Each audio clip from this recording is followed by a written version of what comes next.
Aye, rough it is indeed, but not everywhere so barren. We live here. These are our homes and our crofts, down by the sea there and around the waters of the loch.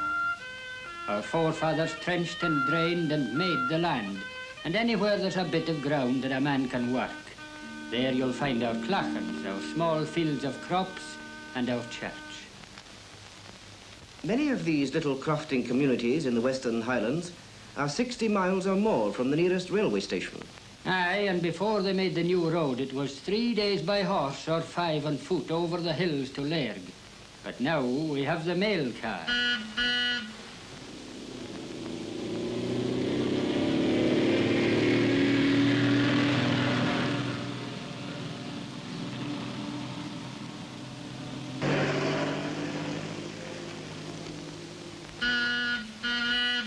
Every day the mail car from Lairg comes over to Achrishgill, bringing letters and parcels, news from the outside world and stores for the shop. A son home on leave, maybe, a fisherman on holiday, or a crofter returning from work in the towns. Hello, here's Lachie Ross home on leave. By Jove, and he's looking well. It must be 3 years since he was home last. Did you bring my scythe from Lairg, John Angus? No, it wasn't in yet. I'll fetch it tomorrow if it's ready. And Donald back for the clipping. Well, that's good. Well, Norman, did they let you out from school already? And here's Alec. He must have been promoted again. Aye, he's an officer now. Good for Alec. In small communities like this, what concerns one concerns all. It is rather like a big family, and everybody knows everybody else.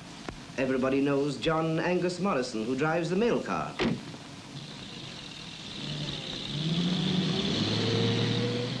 And everybody knows the postie. Yes, indeed. We all know Jimmy. He's carried our news, good and bad, for 30 years now. He always likes to see us crowding round when the car comes in. It saves him a power of walking. And we all know Willie Ross. He's the secretary of our grazing committee. That's just a committee of the Crofters that looks after everything to do with the cattle and the sheep. Then there's Mrs. Mackay up at the shop where the women buy their stores.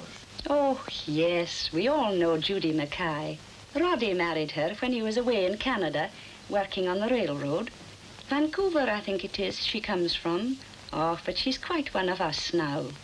Judy minds the shop, you see, while Roddy takes the van round to the faraway crofts, down by Shegra and Pollin and Old Chormore.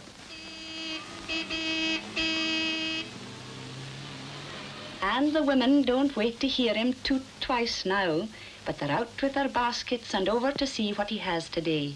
And it's wonderful what he does get into that wee van of his. Bread and bacon and cheese, oil for the lamps, and sweets for the children. Oh, there's no end to it at all. And then there's Janet Morrison up at the schoolhouse. She taught most of us, so we all know her. But there's not half the number of children here that there were when we were at school. That's because so many of our folks have left the crofts and gone away to the towns, or over the seas to Canada or Australia, or New Zealand maybe, to find a living. Aye, it's sad to see them go, but you cannot blame them for it. No, there's not half the folk about there used to be when Mr. McCaskill, the minister, first came to Achrishgill. That's Nurse Mackay he's talking to down by the church. I wonder now, where will it be she's off to in her wee car this morning? Oh, it's to Mrs. Mackenzie, to be sure, down at Old Shoremore. And we'll be hoping it's a boy this time. Yes, there's room for more children and more people in the Highlands. It's terrible to think that little more than a century ago, thousands of crofters were driven from their homes in the glens to make room for sheep farmers and sportsmen from the south. The signs of that tragedy still lie heavy on the land,